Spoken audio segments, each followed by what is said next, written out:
Bien, entonces, en esta noche nosotros vamos a estar hablando acerca de la tumba. Bueno, el tema que yo pedí que se pusiera la tumba vacía. Y el plan es nosotros hacer un análisis usando las herramientas que tenemos a mano, principalmente las herramientas de tipo historia, para nosotros ver qué dice el texto o qué podemos sacar el texto con respecto a ese dato. Se dice que la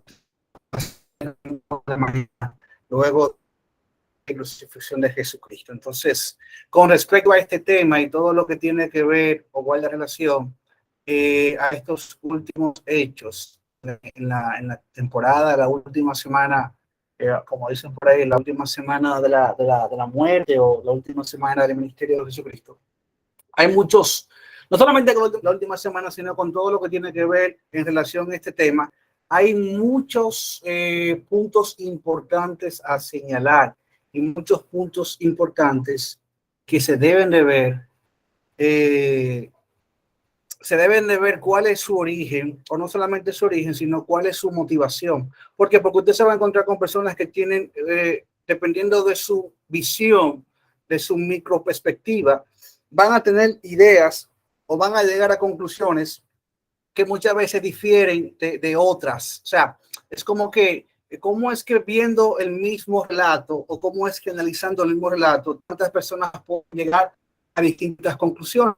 O tantas personas pueden tener diferentes perspectivas en base a los mismos hechos. Hablando, usando el término hecho, en el sentido de que tenemos una misma fuente a analizar, tenemos un mismo texto a analizar. Lo que pasa es que, como acabo de decir, existen muchas micro perspectivas y muchas motivaciones que pueden llevar a unos a otros a diferir y hasta negar ciertos elementos, principalmente todo lo que tiene que ver con la vida de Jesús.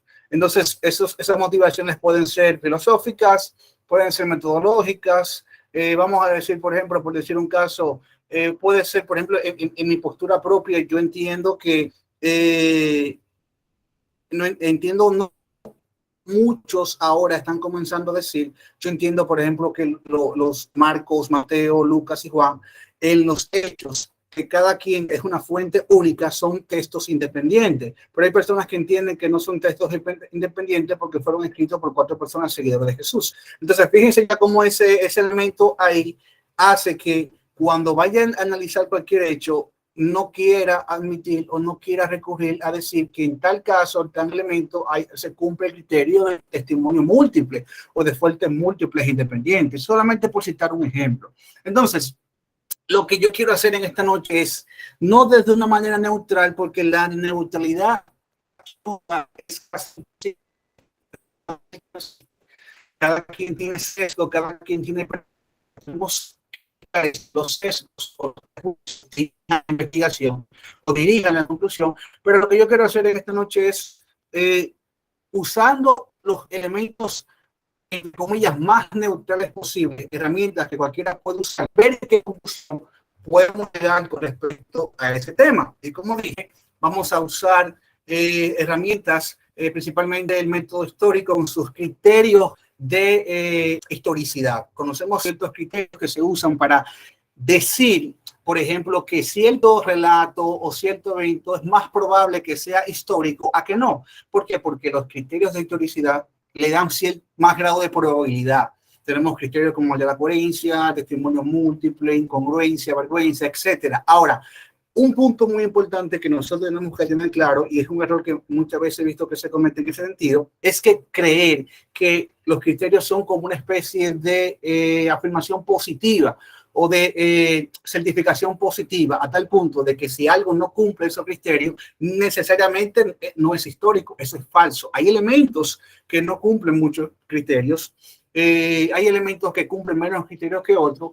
Por ejemplo, por decir un caso, las personas entienden que si un pasaje o una historia es contada en más de una fuente, es más probable que sea histórica a que simplemente aparezca en una fuente. De hecho, hay algunos que van un poco más allá y dicen que porque aparece en una sola fuente, eso no pasó, lo cual es un error y desconoce e ignora que en la historiografía antigua tenemos muchos hechos, muchas cosas que se afirman y se creen como históricas y que pasaron, que solamente aparecen en una sola fuente. Podemos mencionar la guerra de Peloponeso, podemos mencionar el cruce de César por el Rubicón, podemos mencionar tantas cosas que Josefo describe sobre Israel en el siglo I, que él es el único que lo hace, y todo lo que sabemos de muchos elementos, principalmente de la familia de Herodes, muchos elementos de lo que sabemos es gracias a Josefo, es la única fuente, y no por eso, por ser la única fuente, decimos que es menos histórica o que no es histórica por eso. Entonces, fíjense cómo hay un sinnúmero de piezas en este rompecabezas que al final nos llevan o nos pueden empujar a tener una conclusión muy diferente a la que otros pueden tener si no tienen el mismo conjunto de ideas, el mismo conjunto de puntos de partida o el mismo conjunto de ideas, de creencias o preposiciones o sesgos, si se puede decir, como punto de partida. En ese sentido, podemos mencionar algunos elementos importantes con relación a la tumba vacía. Y es lo que vamos a ver en esta noche de manera sencilla, rápida, tratando de ser lo más conciso posible. El primer elemento es que tenemos una historia del relato del entierro de Jesús que apoya o puede apoyar el hecho de que la tumba haya amanecido vacía el domingo por la mañana. La historia del relato es una historia que va unida a la historia del descubrimiento de la tumba vacía en Marcos. El relato del entierro y el relato del descubrimiento de la tumba vacía el domingo por la mañana es una misma historia en Marcos. Es una sola historia y van unidas. Ahora, este relato tiene mucha probabilidad de ser histórico por las siguientes razones. La razón número uno es que es citado en un credo muy antiguo que menciona Pablo. Pablo dice en la cita estas frases que nosotros conocemos: que murió, que fue sepultado, que resucitó el tercer día y que apareció a ser luego los 12. La parte de que fue sepultado atestigua el relato del entierro. ¿Por qué? Porque está hablando de que evidentemente hubo un entierro y tenemos un relato del entierro en Marcos. Mencionar que el Marcos es el primer evangelio que se escribe y la historia narrada en Marcos de la pasión, la muerte y la tumba vacía se ha dicho que es una historia o una tradición muy anterior al evangelio de Marcos. Anterior a la época se escribe dicho relato en Marcos. Tenemos otra fuente, el credo, que se ha fechado a más tardar en el año 36 después de Cristo, que menciona la sepultura, apoya, corrobora el hecho del relato de la sepultura. Otra razón para creer que el relato del entierro es verídico es que, como acabo de decir, es un relato anterior a Marcos. En el Evangelio, tanto el relato del entierro como el de la tumba vacía es un mismo cuerpo, es una misma tradición que es muy anterior a Marcos. Si Marcos escribió su Evangelio, como algunos dicen, en el 70, yo entiendo que es muy anterior por algunas razones que no es necesario el tema, pero si Marcos escribió su relato en el año 70 después de Cristo, estos elementos del entierro de la tumba vacía son anteriores a Marcos porque es una tradición premarcana y Marcos la incluye en su Evangelio. Y esa tradición premarcana ha sido fechada también a más tardar el 36 después de Cristo. Otra razón para creer que el relato del entierro es histórico y es verídico es que es un relato simple. El relato del entierro no es un relato apologético ni ideológico. En el relato del entierro usted no ve, por ejemplo, elementos haciendo referencia, vamos a decir, para que se cumpliese lo que dijo las Escrituras, o como dijo el salmista. En el relato del entierro no aparece ninguno de estos elementos, es decir, no tenemos reflexiones teológicas ni tenemos cuestiones apologéticas. Es un relato simple, y eso es una razón que da un poco más de peso a creer que el relato del entierro es un relato histórico. También otra razón es la mención de José de Arimatea. Se menciona a José de Arimatea en el relato del entierro. Primero usted tiene que darse cuenta y reconocer que nunca se había hablado de José de Arimatea hasta ese momento. Otro elemento clave en este caso es que Arimatea tampoco juega ninguna relevancia teológica, no tenemos una reflexión teológica, no tenemos una reflexión apologética, no tenemos una mención especial a Arimatea, ni siquiera tenemos una mención especial de José, que se menciona simplemente en ese momento. La inclusión de José de Arimatea en un relato de entierro, como bien dice Raymond Brown, no tiene una explicación probable, es casi inexplicable, más allá el simple hecho de que es un sentido cristiano, un plato donde un miembro del Sanedrín, que versos más tarde, el mismo Marco dice que todo el Sanedrín lo condenó, más adelante diga que un miembro del Sanedrín viene y lo entierra. Entonces, la simple inclusión de José de Arimatea en el relato del entierro apoya la veracidad histórica de que probablemente este evento, este relato ocurrió tal como se describe en el Evangelio.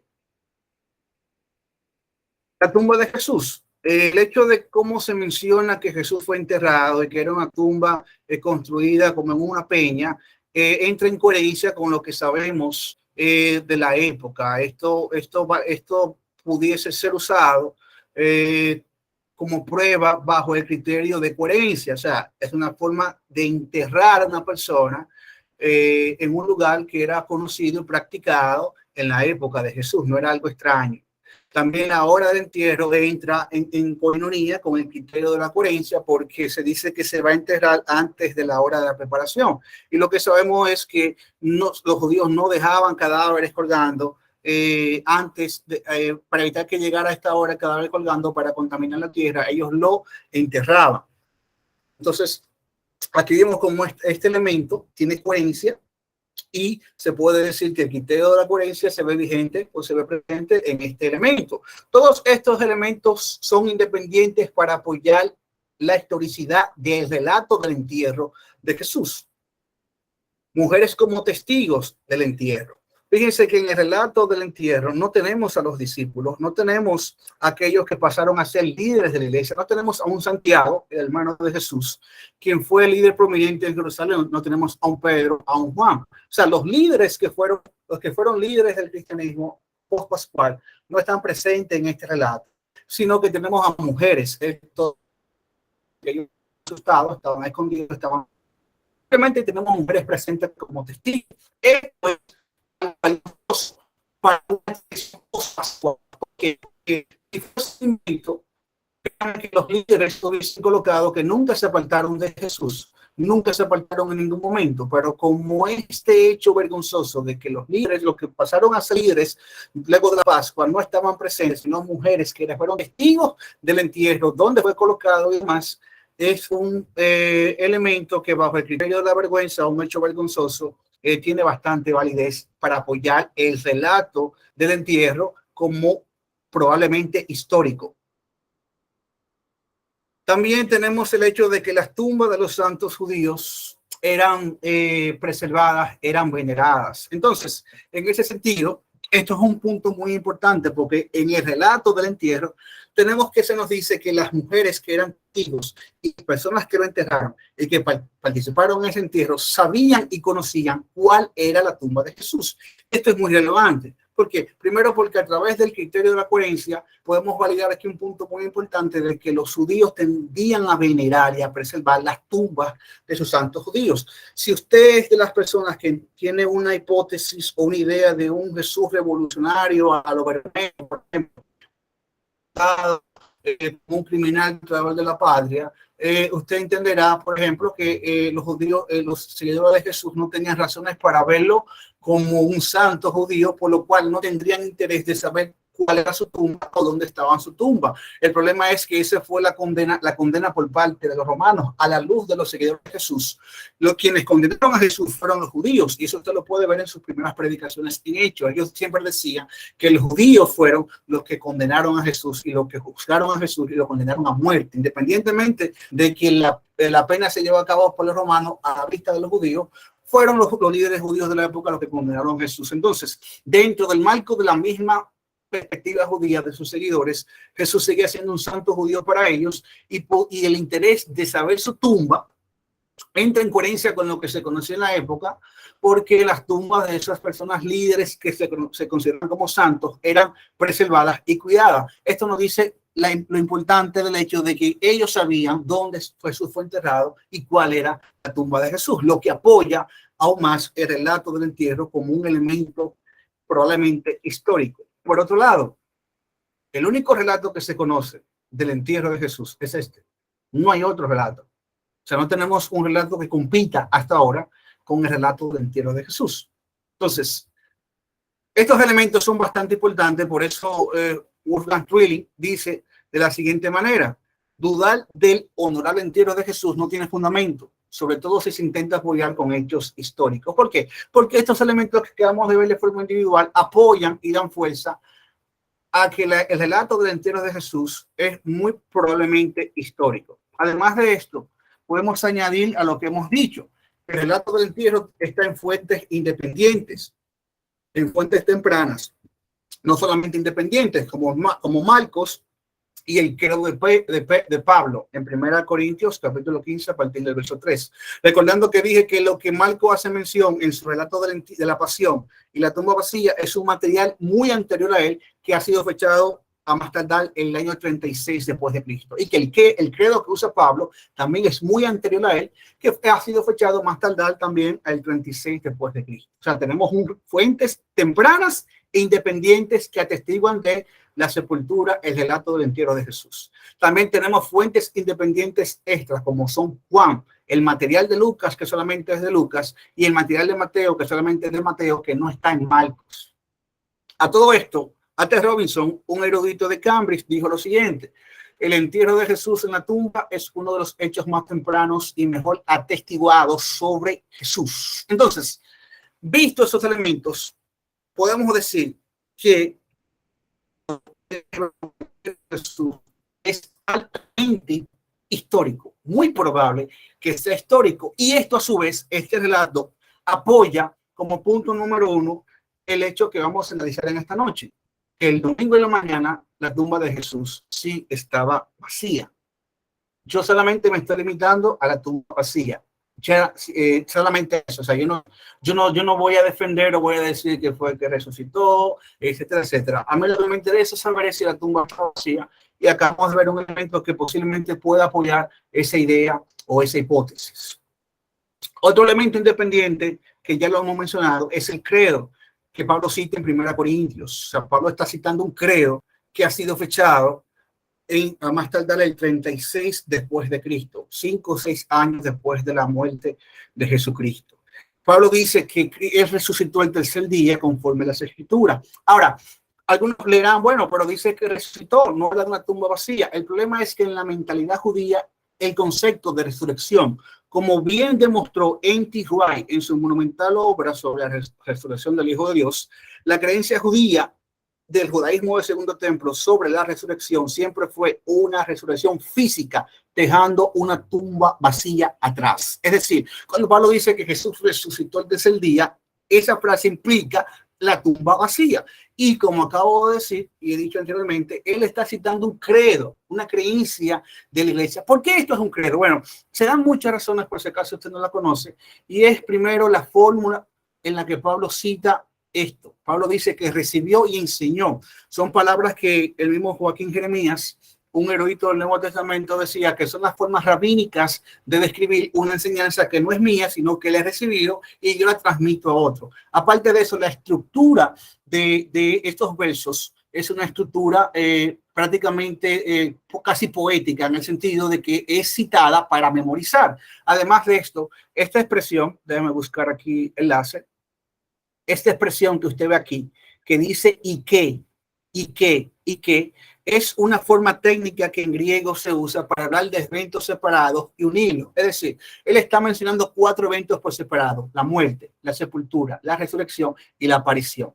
Además, la forma de este credo es muy probable que sea una traducción al griego del arameo. ¿Por qué? Porque el nombre de Pedro no es Simón, sino Cefas, su forma aramea. Es decir, que estas y más razones son las que se dan para apoyar que Pablo está citando aquí un credo arameo de la iglesia primitiva, y en el mismo credo está la creencia temprana, más tarde el 36 después de Cristo, de una tumba vacía. ¿Por qué esto es muy importante y por qué esto es muy relevante? Porque si es el 36, 5 o 6 años después, no da lugar, como a algunos tal vez le molesta o le inquieta, no da lugar a la invención o a la creación de leyendas o a la invención tardía o al famoso juego del teléfono, que la historia general se va perdiendo con el tiempo, etcétera, etcétera. Estamos hablando de algo que ocurrió 5 o 6 años después de este evento. Entonces, este otro elemento por separado es una razón para apoyar el elemento principal que estamos analizando, la tumba vacía. O sea, el credo más temprano o uno de los credos más tempranos apoya una tumba vacía. También, como ya mencioné anteriormente, en el caso del relato del entierro, también en el relato de la tumba vacía, como yo decía, el relato del entierro, la muerte, entierro, tumba vacía, es una misma unidad, es una misma tradición, es un mismo texto. Entonces, esto se ha conocido como una tradición premarcana. ¿Qué quiere decir tradición premarcana? Que Marcos, a la hora de redactar su testimonio, él usó una fuente anterior a él para incluirla en su texto. Esa fuente premarcana ha sido fechada por los expertos en esta área a más tardar el 36 después de la muerte de Cristo. ¿Por qué ha sido fechada en esta época? Bueno, se dan algunas evidencias. Algunas evidencias como, por ejemplo, sacerdote, y sabemos que Caifás fue sumo sacerdote hasta el 36 después de Cristo. 36, entre otros elementos que se dan para fechar o decir que esta tradición premarcana no puede pasar al 36 después de Cristo. Entonces, por eso el mismo Rudolf Pesch dice, hablando de por qué esto es una tradición premarcana, una tradición anterior a Marcos, dice que la referencia geográfica, los nombres de personas y el uso que se hace de Galilea como horizonte, todo apunta a que la historia de la pasión del documento.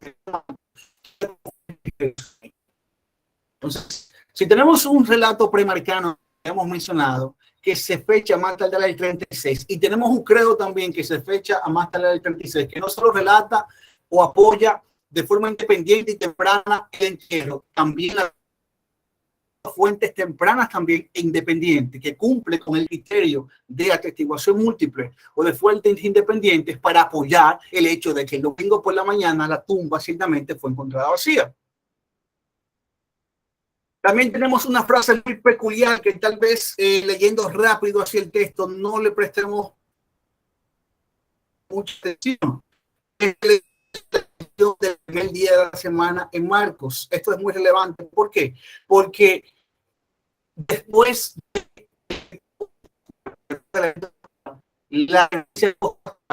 las pospascuales siempre hablaban del tercer día, pero aquí vemos una mención del primer día de la semana.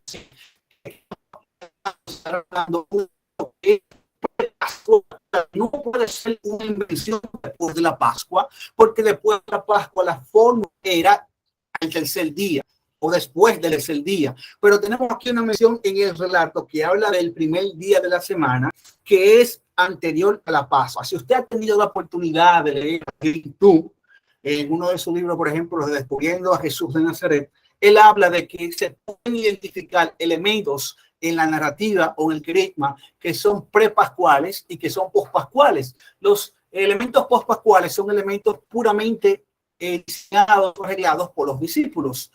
Por ejemplo, la expresión el tercer día, el domingo como el día del Señor, etcétera, etcétera, etcétera. Pero también se pueden identificar elementos que son anteriores a la Pascua, que son prepascuales. ¿Cómo cuáles? La misma referencia o autorreferenciación de Jesús como el Hijo del Hombre. Ninguna persona discípulo de Jesús o creyente en Jesús usó, por ejemplo, Pablo no usa la frase hijo del hombre para referirse a Jesús.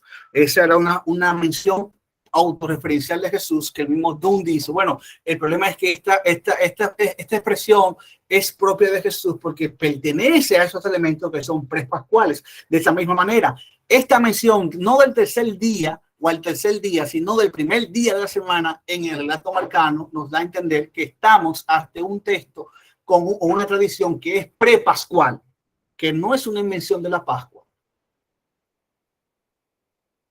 También, al igual que el relato del entierro, el relato de la tumba vacía en Marcos es un relato sin adorno. No tenemos adorno, no tenemos reivindicaciones teológicas, no tenemos cuestiones apologéticas. Esta simpleza da un poco más de peso e inclina un poco más la balanza al hecho de que efectivamente hay muy alta probabilidad de que la tumba haya sido encontrada vacía el domingo por la mañana.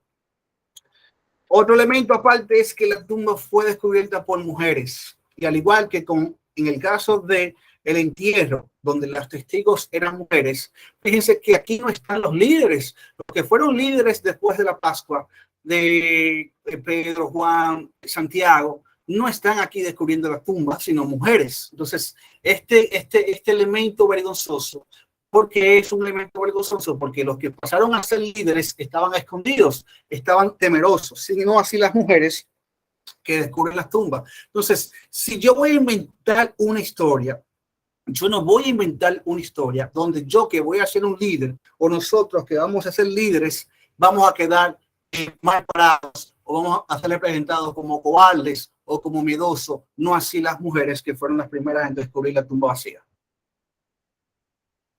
Otro elemento que apoya y hace muy probable el hecho de que el domingo por la mañana la tumba ha sido descubierta vacía es la predicación en Jerusalén, donde comienza a predicarse el evangelio, comienza a predicarse en Jerusalén, en el mismo lugar donde Jesús fue crucificado, donde Jesús fue enterrado. Y esto es bastante importante y es muy impactante.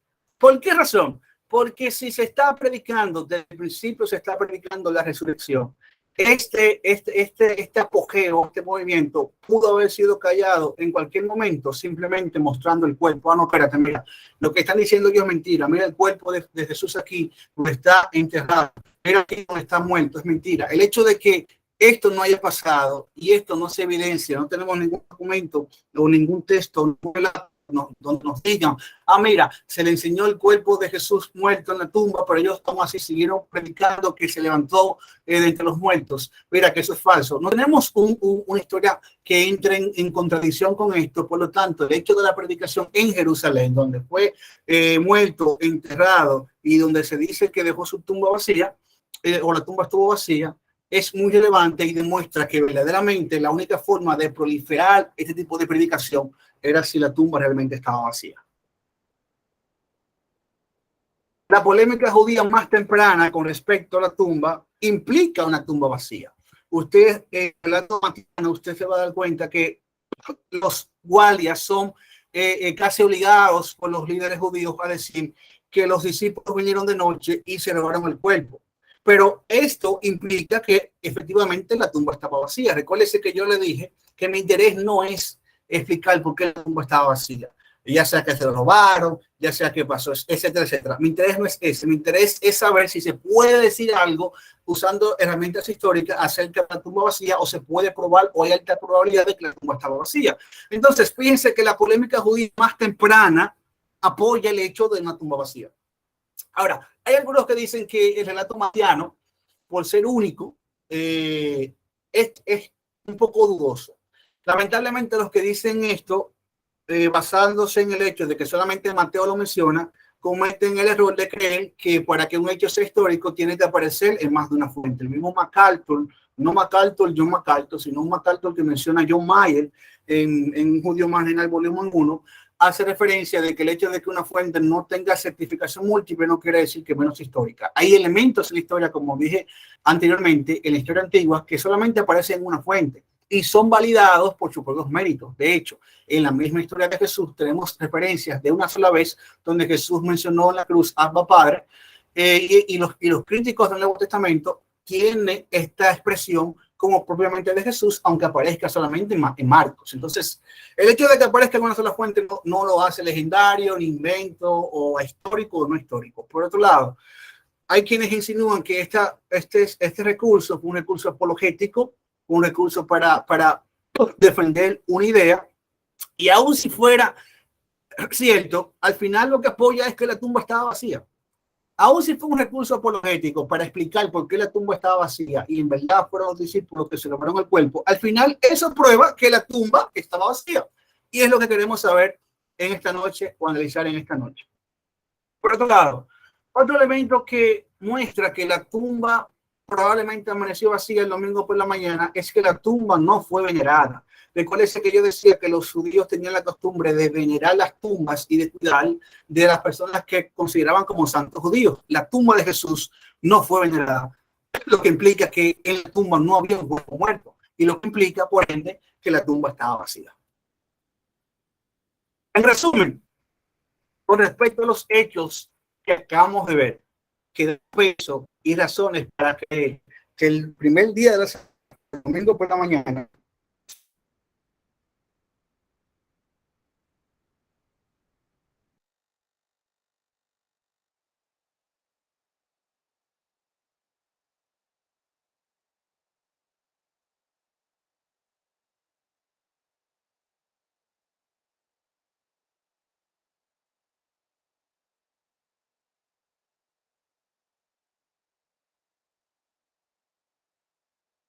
tenemos una corroboración del testimonio importante. Personas como Cousin y Ludman, que son de la, tienen este punto. Si los enemigos están corroborando o validando el hecho vacía, de que estaba vacía, esto es muy importante porque tenemos un testimonio enemigo que corrobora que la tumba estaba vacía. También tenemos historias o relatos vergonzosos como las mujeres siendo testigos del entierro o las mujeres descubriendo la tumba vacía. Y también tenemos la coherencia o el criterio de coherencia que se cumple con prácticas como la forma del entierro de Jesús, el hecho de enterrarlo antes de a la hora de la preparación, el hecho de ponerlo en una tumba, una tumba al pie de un destiladero. Bueno, algunos pueden conocerlo como destiladero o de otra forma, pero la idea es el borde de algo rocoso. Ponerle a Jesús en ese tipo de tumba entra en coherencia con las prácticas de la época, por lo cual tenemos varias razones para creer que el domingo por la mañana efectivamente es bastante probable, con alta probabilidad, de que la tumba estaba vacía. Ahora, yo he mencionado de manera rápida los elementos que pudiésemos usar para validar este punto, tratando de ser lo más neutral, entre comillas, que se pueda. Recuérdese que le dice,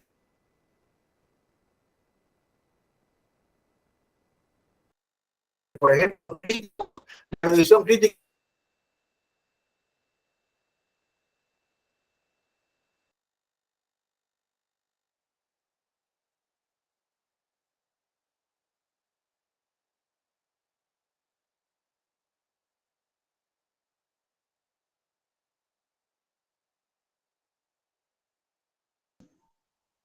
Se está entrecortando. una encuesta de investigación donde el más del 5% de revisión crítica desde el 1975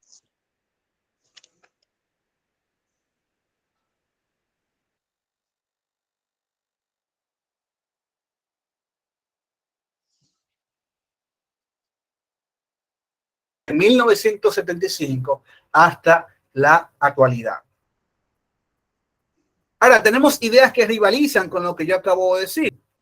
Y entre esas ideas quiero mencionar de forma rápida, primero para que usted vea que existen otras explicaciones. No solamente el hecho de que la tumba se encuentra vacía es la mejor explicación. Existen ideas que rivalizan. Y segundo, para analizarla de forma rápida para ver qué plausibles son. Existe una forma de analizar las hipótesis para determinar su plausibilidad frente a otras. Si cumplen los criterios, si la hipótesis es más plausible que otra, entonces estamos obligados metodológicamente a aceptar la hipótesis más plausible. Dentro de las ideas que rivalizan tenemos la hipótesis de la conspiración. ¿Qué dice la hipótesis de la conspiración?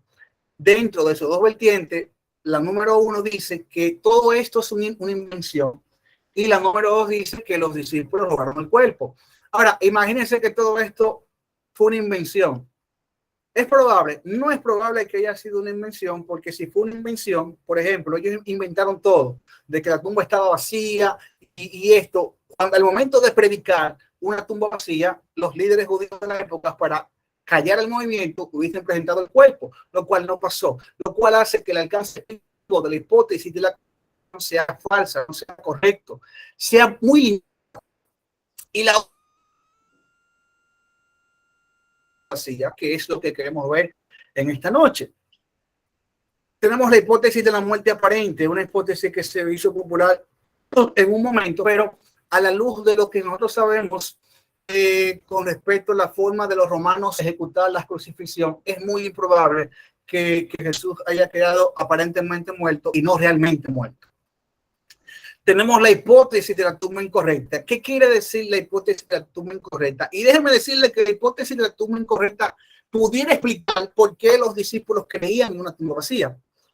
¿Qué dice la hipótesis? Bueno, esta hipótesis dice que los discípulos creían en esto porque llegaron a una tumba incorrecta y al encontrarla vacía creyeron que la tumba estaba vacía. Y de ahí en adelante no tuvieron el más reparo de indagar si realmente era la tumba de Jesús, sino que creyeron eso y comenzaron a predicar.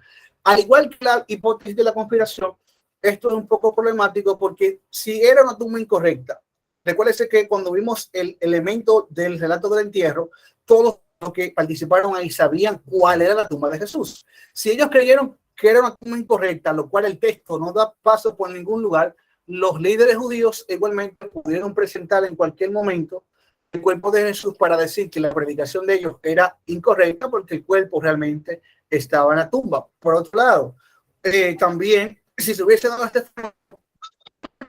la predicación más allá de Jerusalén, o sea, que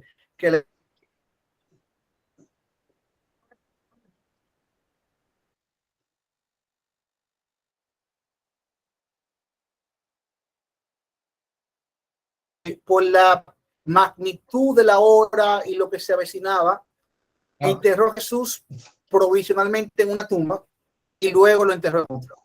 Y que cuando las mujeres llegaron, al no encontrarlo en la primera tumba, creyeron que la tumba realmente estaba vacía, algo similar a la tumba incorrecta, y las mismas razones por las cuales la tumba incorrecta no es una hipótesis, aplica para la hipótesis del cuerpo desplazado, porque al final José de Arimatea sí sabía cuál es la tumba correcta y para desbaratar esta idea simplemente bastaba con presentar el cuerpo en la tumba.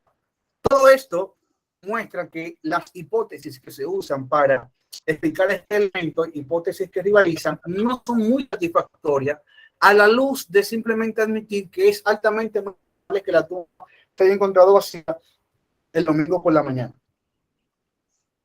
Y ya para terminar, a la par de las ideas que rivalizan, yo quiero, vamos a decir, tocar algunas hipótesis o algunas objeciones que se pueden plantear o se plantean a este punto. Primero diciendo lo siguiente, a nivel de escritura, no solamente en este tema, sino en muchos temas, tenemos divulgadores y tenemos académicos, tenemos publicaciones.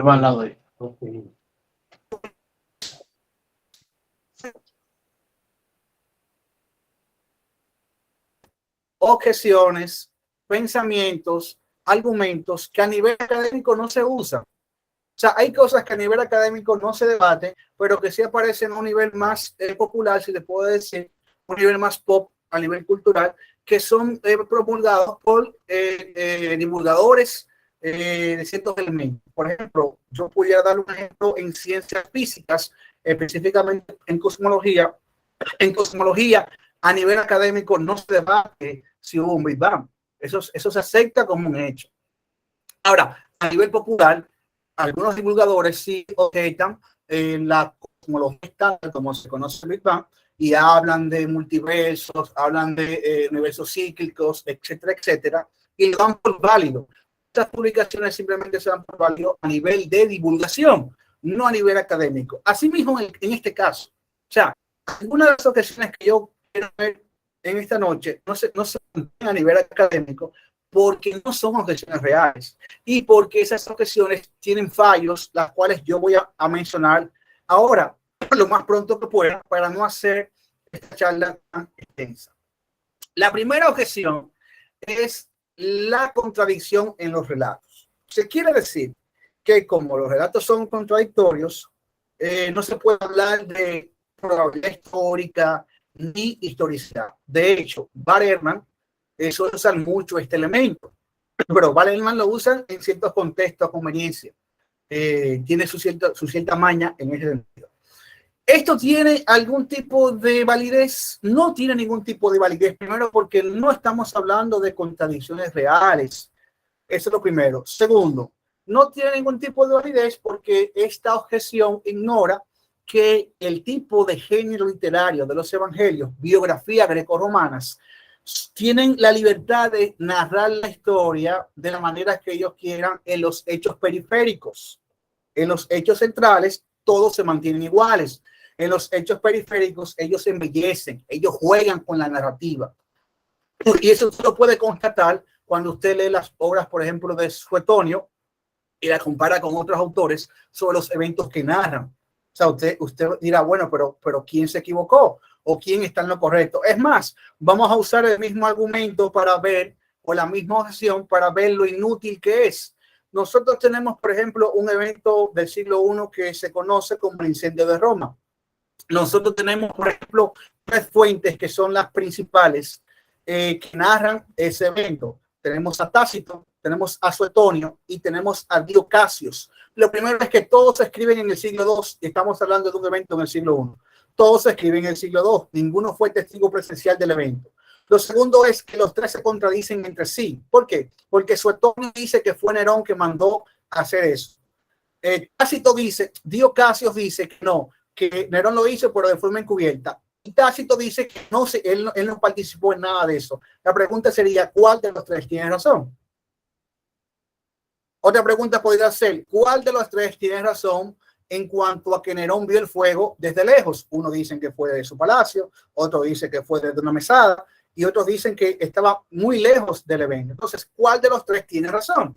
Ahora, el hecho de que existan estas tres contradicciones, tres textos que se contradicen en estos relatos periféricos, no niega que hubo un incendio.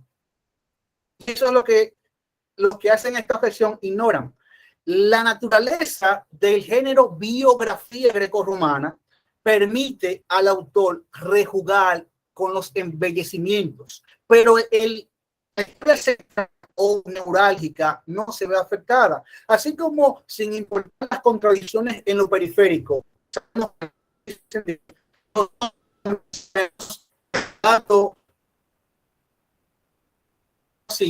Aún haya contradicciones entre comillas, en lo periférico no daña el eje central de ese relato. Entonces, eso nos deja ver que la objeción de contradicciones en el relato no es muy satisfactoria ni es muy fuerte para esta objeción a nivel pop. Y es la idea de que la historia o los hechos se les uniforme. Fíjense, en ciencias naturales como física, química y biología hay un elemento clave para que el método científico pueda realizarse. ¿Cuál es? Y es que el fenómeno estudiado o el fenómeno analizado tiene que cumplir con una reproducibilidad. Es decir, el experimento que yo hago aquí en República Dominicana se debe reproducir igualito en otros países. Si no se reproduce, no estamos hablando de un evento científico. Pero ¿por qué se puede hablar de reproducibilidad dentro del método científico? Porque los fenómenos naturales en la naturaleza cumplen una ley de uniformidad. ¿Qué quiere decir? Que son repetibles. El ciclo del agua siempre va a ocurrir. Y podemos hablar, por ejemplo, de que el agua siempre va a ebullir a 100 grados Celsius a presión de un ATM o 14.5 PSI y podemos seguir dando ejemplos. Esos son ejemplos de uniformidad. Ahora, erróneamente cometiendo un error de categoría, muchas personas creen que los eventos históricos tienen que cumplir este hecho. ¿En qué sentido? Algunos dirán, bueno, es que si Jesús fue condenado por los romanos como traidor a la patria, debe pasar esto. Pero no, pero el relato del Evangelio dijo que pasó esto. Bueno, como sabemos que la norma es esta, lo que dice el relato del Evangelio es falso.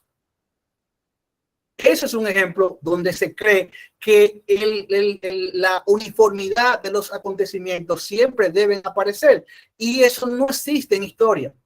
Si alguien le dice, vamos a poner un caso contemporáneo, vamos a suponer que alguien esté escribiendo un libro de esta charla y esa persona escribe esta anécdota que yo la voy a mencionar. En República Dominicana está penalizado por la IGC conducir con licencia vencida.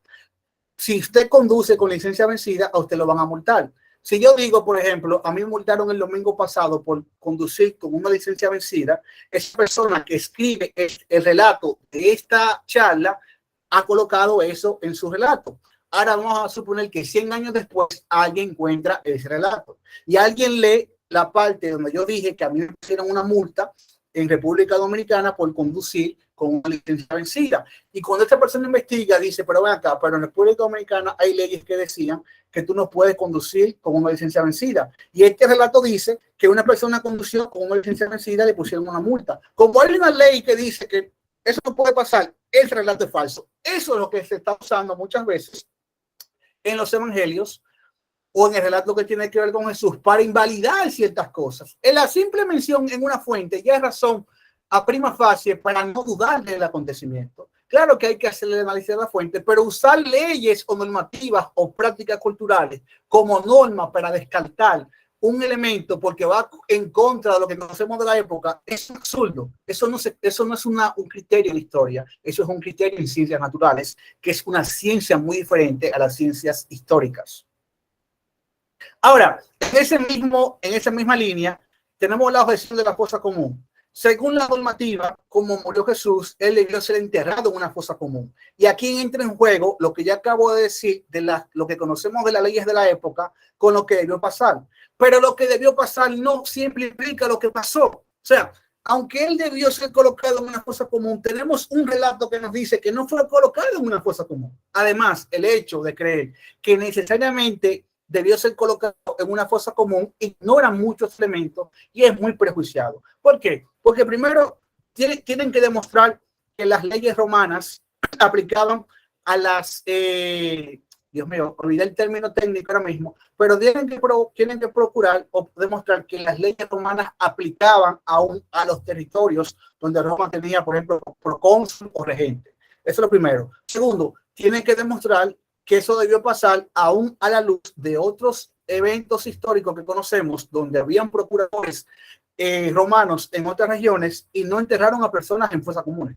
Entonces, fíjense cómo esta objeción ignora mucha evidencia contraria, pero abraza la evidencia a favor, cometiendo un cherry picking. Y epistemológicamente estamos hablando de un sesgo cognitivo en ese sentido. Y una última objeción es decir que los relatos son muy posteriores. Ignorando todo lo que yo dije de que tenemos credos y tradición premarcana, decir que los relatos son muy posteriores y por lo tanto hay duda en cuanto a su historicidad, ignora el hecho de que en la antigüedad casi todo se escribía muy posterior a lo que acontecía. O sea, usted tiene historias que se contaron o se escribieron 100 y 200 años luego de que ocurrieron los acontecimientos, y no por eso la erudición moderna dice que esos relatos o esos textos son poco confiables. ¿Por qué? Porque una de las características de la historiografía antigua es que los relatos eran muy posteriores a los eventos narrados. Pero estamos hablando de 100 años, o sea, 100 años aún es una fecha muy bonita. Estamos hablando que tenemos textos que narran acontecimientos que son 200, 300 años muy posteriores a los eventos ocurridos y que no se ponen en duda simplemente por ser relatos muy posteriores. Además de eso, es evidentemente que esto ignora que tenemos credos y que tenemos tradiciones que son anteriores a la redacción de los textos, que son tempranos y que demuestran que estos relatos no son tan posteriores, o este núcleo de ideas no son tan posteriores como se quiere insinuar o se quiere decir. Así que sin más, eso ha sido todo por esta noche. Así que pasamos a la otra parte. Si alguien tiene alguna pregunta. Sí, mi estimado. Por acá, Mariano. Adelante, te escucho. Sucede lo siguiente, mi estimado. Mira.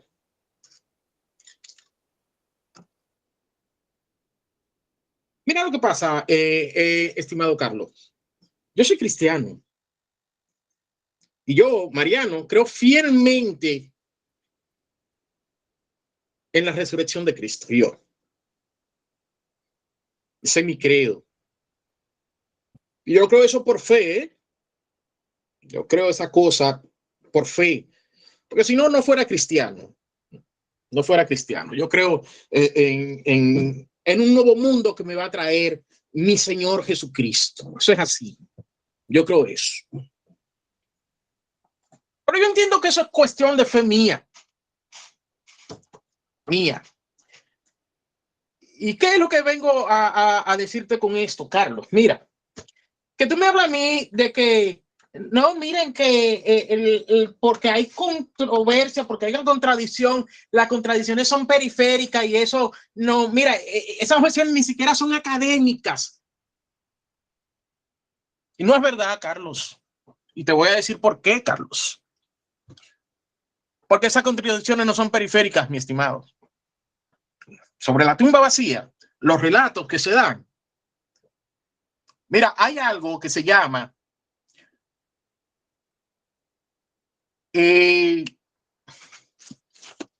interrogatorio forense. Lo podemos hacer tanto a personas vivas después de un suceso, y pueden pasar 4, 5, 6 años, 10 años, y podemos hacer un interrogatorio, una investigación forense. Lo podemos hacer. Y lo podemos también hacer a este tipo de contenido, hacer una investigación forense.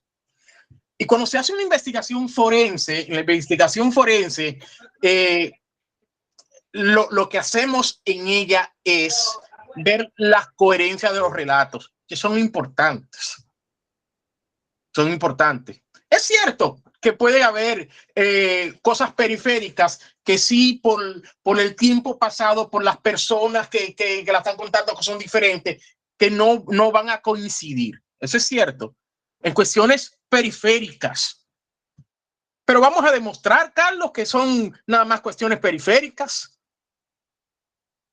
Vamos a demostrar eso, que son nada más cuestiones periféricas. Y el ejemplo que pusiste, Carlos, de los dos estudiadores, recuerda que ellos escribieron en el siglo II y están contando cosas del siglo I, y que ahí en cuestiones muy periféricas sobre si observaron, si Nerón observó el cosa, son cuestiones periféricas. Esas son cuestiones periféricas, Carlos. Es así.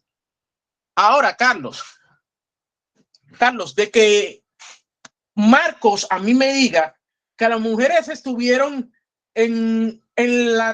fueron a la tumba temprano al amanecer, y que por todo lo que pasó ahí en la tumba salieron huyendo y no le contaron nada a nadie, pero que Mateo me diga, ella ya encontraron la tumba abierta en Marcos, pero que Mateo me diga, no, mira, la cosa fue tan tal que hubo un terremoto, un rayo de luz, la piedra se movió, aparecieron dos ángeles, le contaron a las mujeres la resurrección de Jesús, y ellas fueron y le dijeron a los discípulos lo que Jesús había resucitado, y que fueran a verlo a Galilea.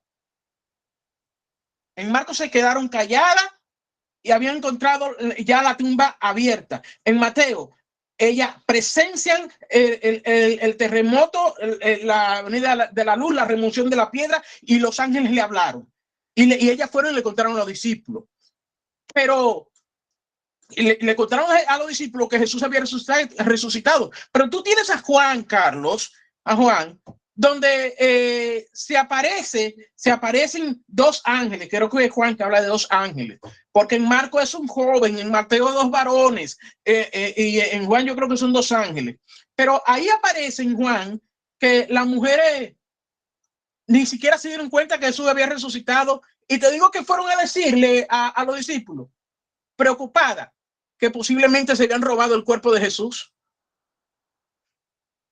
O sea, tú me estás diciendo a mí que estas son cuestiones periféricas, que el testimonio de estas mujeres en los diferentes evangelios, en una no contaron sobre la resurrección, en otras sí contaron la resurrección y que fueran a verlo a Galilea, pero en otras ni siquiera se enteraron de la resurrección, las mujeres, y le hicieron saber a los discípulos que se habían robado el cuerpo. Que en una, estas mujeres le dicen a los discípulos que Jesús dijo que lo vieran en Galilea, pero para Juan o para Lucas creo que no, que era en Jerusalén que debía de verlo. Que en una los ángeles son los que hablan y le dicen que Jesús ha resucitado, pero en otra los ángeles se quedan callados y es el mismo Jesús que se aparece más tarde y le cuenta a la mujer, yo estoy aquí. Esas son cuestiones periféricas, de verdad. Es cierto que eso no quita el hecho de que todos cuentan de la tumba vacía. Todos cuentan de la tumba vacía. Y a lo sumo que podemos llegar a eso es de una creencia temprana en de la tumba vacía y de la resurrección de Cristo. Una creencia temprana. Eso, bueno, validamos la historicidad de la creencia, pero con eso no estamos validando la historicidad del hecho, que son cosas distintas. Son cosas distintas, Carlos. Entonces, yo puedo validar la historicidad de la creencia temprano. Y te digo algo, porque mira, yo soy periodista. Me gradué en el 2005, hace mucho. Yo recuerdo que para mi tesis yo hice un trabajo de los rumores, Carlos. Carlos, yo hice un trabajo de los rumores y yo dije en mi barrio, regué, que Maná había dicho que la canción, la del Muelle de San Blas, era una canción escrita para la iglesia. Ese rumor lo inventé yo en el año 2004. Un año después, Carlos, solamente bastó un año después.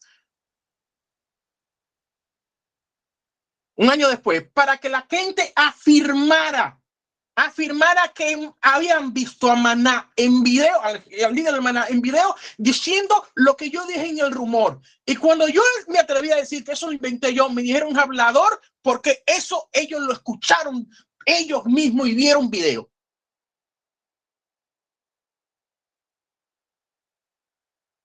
Quienes han estudiado, y hay muchas investigaciones sobre eso, el poder del rumor, lo coercitivo que es, cómo subyuga, cómo se expande, cómo cambia la cosa. Y la gente cree y dice, afirma que vio cosas siendo mentira, porque la gente muchas veces ni siquiera es honesta. Y eso yo lo pude comprobar como periodista con mi tesis sobre el rumor. Y diferentes ejemplos en el campo investigativo que hice en el barrio regando rumores. Cómo eso avanza, crece y la gente cree que lo escuchó, cree que lo vio y así lo afirma. O sea, que porque, bueno, es muy temprana, es el 36, no hay tiempo. Tan solo un año basta para eso. Tan solo un año basta para eso. Y fíjate que otros podrían decirte, porque yo soy cristiano, yo quizás no lo diga, otros podrían decir, ¿por qué tú crees que el evangelio de los cristianos no avanzó tanto en Jerusalén y en Galilea? Y sí avanzó entre los gentiles y para todo el mundo. Porque en Galilea podían haber estado la prueba de que Jesús no resucitó para ese tiempo. Y quizás por eso el evangelio no creció ahí. Pero como en otros pueblos romanos, griegos, no se tenía rápidamente para demostrar lo contrario, el evangelio creció muchísimo. Podrían decirte eso. O sea, podrían venir con la objeción del crecimiento del evangelio en la misma tierra donde sucedió eso, que no se dio ese crecimiento ahí. Entonces, de verdad, también es bueno, Carlos, que nos diga por el grupo, nos diga por el grupo, para una discusión posterior, estimado, que la fuente de que los evangelios son biografías estilo greco-romano, porque yo tengo un libro aquí de literatura griega y de literatura romana, tanto del segundo siglo hasta el tercer y cuarto siglo después de Cristo. Y los parámetros de las biografías dictan mucho de la que tenemos en el Evangelio, pero eso para una discusión después, para analizar la verdad, qué géneros son los Evangelios, porque tú estás dando por sentado que sí, que son biografías greco-romanas, pero hay otros estudiosos que dicen que no. Y eso también está en discusión. Entonces, tú estás basando lo que estás diciendo en el supuesto de que son biografías greco-romanas. O sea, te está basando en un supuesto que tú crees que así es y a donde tú la has categorizado, ¿verdad? Pero otros no creemos que sea así. Es tanto, mi estimado. No, de acuerdo. Yo respeto los puntos que están planteados. Déjame ver cómo yo comienzo a responder uno por uno, comenzando desde el final, porque fueron bastantes y realmente yo no la apunté. Pero vamos a comenzar con lo último que tú has dicho, que existe, por ejemplo, fuentes en que yo me baso para decir eso. Bueno, desde el 1970, en el área de estudio del Nuevo Testamento, a partir de la obra de Richard Burridge y Graham Gould, se sabe que los evangelios pertenecen al género biografía greco-romana, porque su estilo es muy característico a las biografías de greco-romanas de ese periodo, siglo I, siglo II. Como bien tú dices, por ejemplo, en el grupo podemos darle larga a eso, pero simplemente por mencionarte la fuente principal a partir del cual se comenzó a hablar de esto. Y muchas de las características que se enumeran, por ejemplo, para hablar de eso, es el hecho de narrar la grandeza y las hazañas de un personaje principal, los prólogos y un sinnúmero de cosas más, pero eso podemos seguirlo mencionando en una discusión posterior. Eso es cuanto. Por otro lado, fíjate que tú planteaste varias hipótesis, por lo cual yo usaría los mismos elementos que usé aquí en esta noche para invalidarlas así rápidamente. Por ejemplo, tú decías, déjame ver si recuerdo, decías que ellos pudieron creer eso así nomás y ya, y comenzar a proclamar eso. Bueno, el problema es que esa creencia no tiene validez si las únicas fuentes que hubiésemos tenido sean de los discípulos. Pero yo acabo de decir que tenemos un testimonio enemigo que confirma una tumba vacía. O sea, lo que tú dices de que los creyentes o los discípulos pudieron haber creído eso porque oyeron un cuento, lo que sea, pudieron haber creído así, tiene validez si no existiesen fuentes antagónicas que confirman la tumba vacía. Se explica para los discípulos, pero eso no se explica para fuentes antagónicas. Además del hecho que mencioné, simplemente bastaba con mencionar o mostrar o señalar, mira el cuerpo de Jesús ahí en su tumba. Por razones como esa, las hipótesis que tú planteaste, que creo que fueron dos, ahora solamente recuerdo una, yo la descartaría así de entrada. Por otro lado, así como tú bien mencionas que eres periodista, que es tu profesión, y los ejemplos que tú has dado, que me parecen interesantes, también hay personas que creen contrario a ti, y no solamente son periodistas, son detectives. Uno de ellos es Juan Wallace, detective de casos congelados. Él analiza los evangelios como un detective de casos congelados y él encuentra la coherencia entre los que tú llamas, lo que tú dices que no son elementos periféricos, que yo mencioné que son elementos periféricos. Y pasando a ese punto, tú acabas de mencionar también y decir que ninguno de esos elementos que tú mencionaste niegan un eje central. Es decir, ¿a qué yo me refiero con elementos periféricos? Fíjate todos los ejemplos que tú diste, Mariano. Todos los ejemplos que tú diste de que algunos dicen que eran dos ángeles, que va un ángel del cielo. Ninguno de esos elementos que tú dices afecta una muerte de Jesús, un entierro de Jesús y una tumba vacía, que es el eje central. Por eso mi ejemplo del incendio de Roma.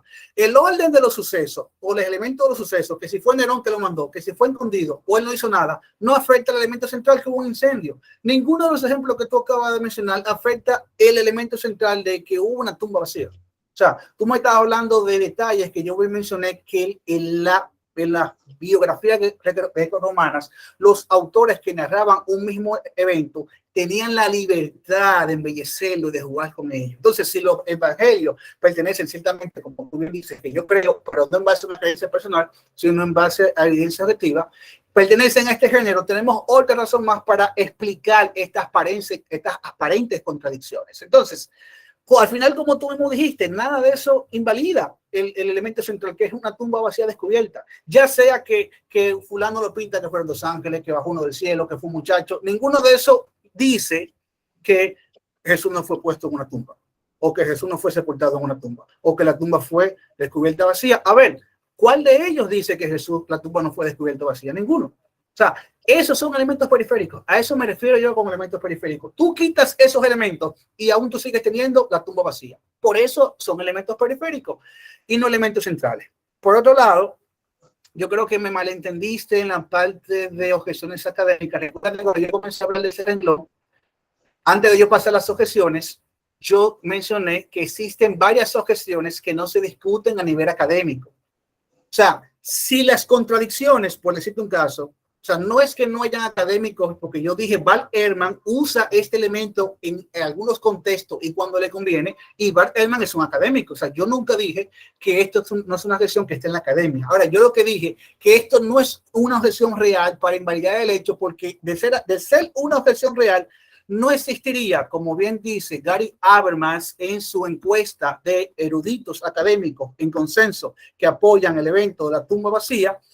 Hay un 75% de ellos, desde el 1975 a la fecha, que puede afirmar la tumba vacía por razones históricas, incluyendo eruditos conservadores, eruditos críticos, eruditos liberales, personas que ni siquiera son creyentes, que son agnósticos, que son ateos, pero que son expertos en el área. Entonces, esto es lo que prueba que este tipo de objeciones solamente son relevantes a nivel popular, porque si fueran relevantes a nivel académico, no hubiese un consenso académico de un 75%, en este hecho de que la tumba realmente fue encontrada vacía. Bueno, eso es lo que yo recuerdo de la cosa que mencionaste, porque dijiste varias cosas, pero lo que así recuerdo, así, de manera mental, lo pude responder. Si algo se me pasó, lo podemos seguir discutiendo en la semana con gusto. Yo traté de hacer la presentación no tan cargada, pero toda la fuente que tú me pides y todas las cosas que tú me pides en el grupo, vamos a darle candela por ahí, que para eso estamos. Nos vemos en el grupo entonces. Muchas gracias. Bien. Bueno, perfecto, está bien. Si no hay más preguntas, está bien. Vale, discutimos en el grupo.